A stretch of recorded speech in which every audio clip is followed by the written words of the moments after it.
కోసమే వేచి ఉన్న రేయిలా వేయి కళ్ళతోటి ఎదురు చూడనా వానజల్లు కోసమే వేచి ఉన్న పైరులా గంపెడంత ఆశతోటి చూడనా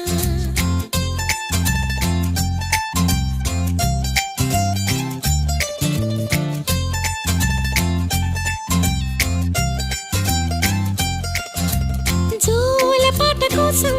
ఉయ్యాలలోన చంటి పాపలాగా కోడి కూత కోసం తెల్లారు జాము పల్లెటూరిలాగా ఆగనే లేనుగా చెప్పవా నేరుగా గుండెలో ఉన్న మాట ఏ ఒకటి రెండు మూడు అంటూ అరే ఒక్కో క్షణ